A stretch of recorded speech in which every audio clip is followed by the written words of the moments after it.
بسم اللہ الرحمن الرحیم۔ قرآن مجید اور رمضان کا آپس میں جن جن چیزوں میں اشتراک ہے ان کی طرف اشارہ کیا جا رہا تھا۔ پہلی چیز بیان ہوئی تھی صفت تقوی، کہ رمضان کے فرض کرنے والی آیت میں بھی اللہ تعالیٰ نے فرمایا لعلکم تتقون، روزے تمہارے اوپر اس لیے فرض کیے گئے ہیں تاکہ تم متقی بن جاؤ۔ اور قرآن مجید سے استفادہ حاصل کرنا، قرآن مجید سے فائدہ حاصل کرنے والی جو بنیادی شرط بیان کی گئی ہے قرآن مجید میں، وہ بھی تقوی ہے۔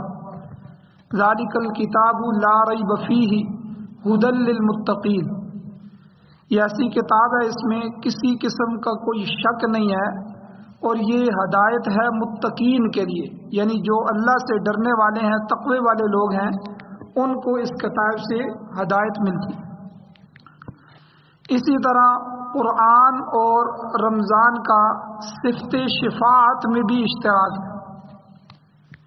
یعنی دونوں میں جو مشترک دوسری خصوصیت ہے وہ شفاعت کی ہے۔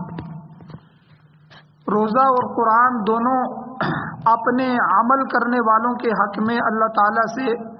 سفارش کرتے ہیں، اللہ تعالیٰ سے شفاعت کرتے ہیں، جیسا کہ پوری تفصیل وغیرہ سے حضرت عبداللہ بن عمر رضی اللہ تعالیٰ عنہما بیان فرماتے ہیں کہ رسول اللہ صلی اللہ علیہ وسلم نے ارشاد فرمایا، مسند احمد بن حنبل کی 6626 نمبر حدیث ہے، حضور نے فرمایا الصیام والقرآن یشفعان للعبد یوم القیامہ، کہ روزہ اور قرآن یہ دونوں سفارش کریں گے بندے کے لیے قیامت کے دن۔ یقول الصیام، روزہ پہلے کہے گا اے ربی، اے میرے پروردگار، منعت الطعام والشہوات بالنہار، میں نے اس کو کھانے پینے سے اور خواہشات نفس سے روکے رکھا، فشفعنی فیہ، لہذا اس کے حق میں میری سفارش، میری شفاعت قبول فرمائی۔ ویقول القرآن، پھر قرآن آ جائے گا، قرآن کہے گا کہ اے میرے رب، منعت النوم باللیل، کہ میں نے اس کو رات کے وقت سونے سے روکے رکھا اور یہ تراویح میں مجھے پڑھتا رہا یا سنتا رہا، فشفعنی فیہ، اس کے حق میں میری شفاعت بھی قبول فرمائی۔ قال، حضور نے فرمایا فیشفعان، کہ دونوں کی شفاعت اس بندے کے حق میں قبول کر لی جائے گی۔ تو یعنی جس طرح رمضان المبارک روزہ دن کو رکھا جاتا ہے، قرآن رات کو سنا جاتا ہے، روزہ دن کی فرضیت ہے، قرآن رات کی سنت موقدہ ہے، یہ اسی طرح ہے کہ جس طرح آپ سمجھ لیں گویا کہ فجر کی نماز ہے، اس میں 2 سنتیں ہوتی ہیں اور 2 فرض ہوتے ہیں، تو 2 فرضوں کا اپنا درجہ ہے، 2 سنتوں کا اپنا درجہ ہے، دونوں ضروری ہوتے ہیں اپنے اپنے درجے میں۔ تو دن کا روزہ بھی فرض ہے، رات کی تراویح بھی سنت موقدہ ہیں، ضروری ہیں، تو دونوں جب آدمی ادا کرتا ہے، دن کو روزہ بھی رکھتا ہے اور رات کو کھڑے ہو کے رب کا قرآن بھی سنتا ہے، تو اس دن کے روزے کی بھوک اور پیاس، اس قربانی پر اور رات کی تراویح میں کھڑے ہونے کی جو تھکاوٹ ہے اس پر کیا ملے گا، کہ حضور نے فرمایا یہ دونوں عمل، قرآن اور رمضان، یہ دونوں اللہ تعالیٰ کے سامنے اس بندے کی سفارش کریں گے اور اس سفارش کو اللہ قبول فرماتے ہوئے اس کے لیے جنت کا فیصلہ فرمائیں۔ یہ دونوں میں مشترک صفت ہے۔ اسی طرح قرآن اور رمضان کی ایک صفت تقرب الہی میں شرکت ہے، کہ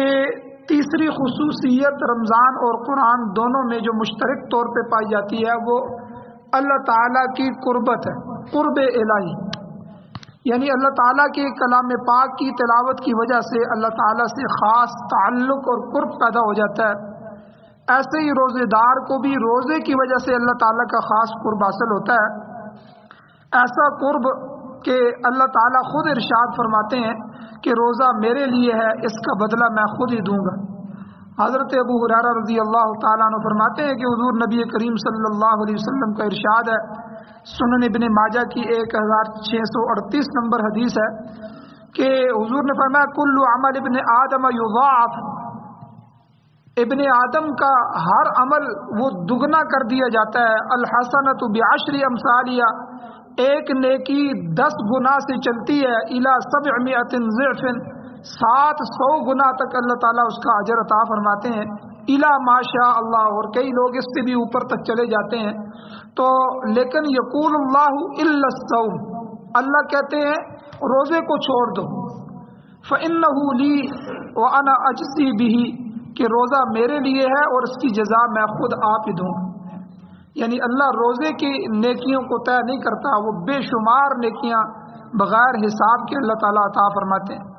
اور صرف یہی نہیں ہے بلکہ حضرت ابو ہریرہ رضی اللہ تعالیٰ عنہ سے مروی ہے کہ حضور نبی کریم صلی اللہ علیہ وسلم نے ارشاد فرمایا،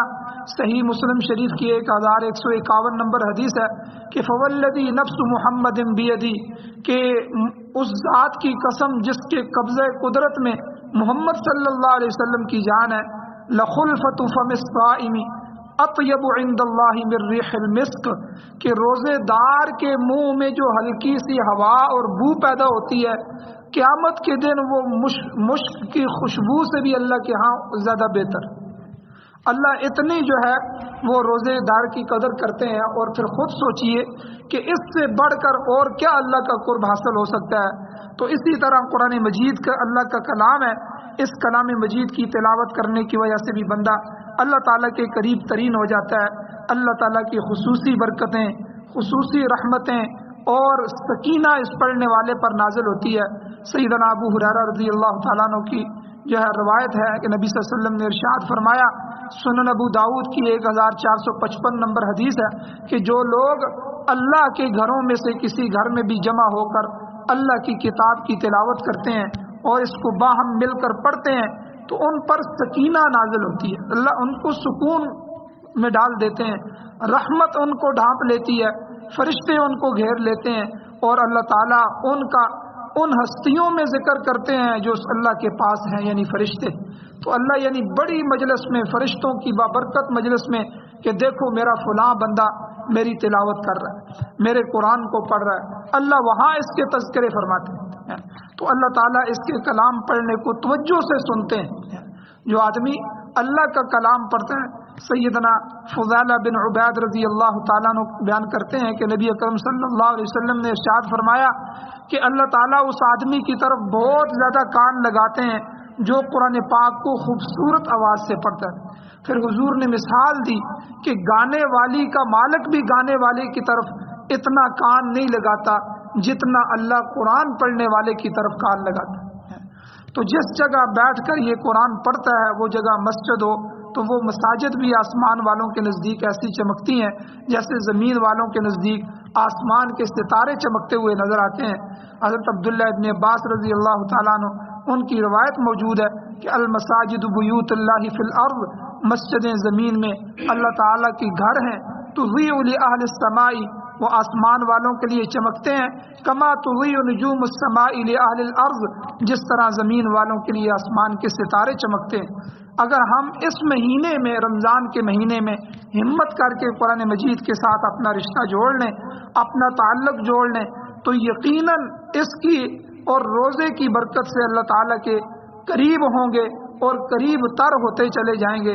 اس لیے ترتیب بنا لی جائے کہ روزانہ 2، 3، 4 یا 5 پارے پڑھنے ہیں، اور اتنے جو ہے آدمی ترتیب بنائے۔ اگر اتنی مقدار ممکن نہیں ہے تو کم از کم 1 پارا ضرور پڑھ لیں۔ تو اس طرح مہینے بھر میں 1 قرآن تو مکمل ہو جائے گا۔ لہذا کسی ماہر عمدہ قاری صاحب کو قرآن پاک سنا کر تسلی بھی کر لی جائے کہ قرآن ٹھیک بھی ہے کہ نہیں ہے۔ اگر کچھ کمزوری ہے تو اسے بھی مسلسل محنت اور مشقت کے ذریعے ٹھیک کیا جائے۔ اس کے ساتھ ساتھ قرآن مجید کا ترجمہ،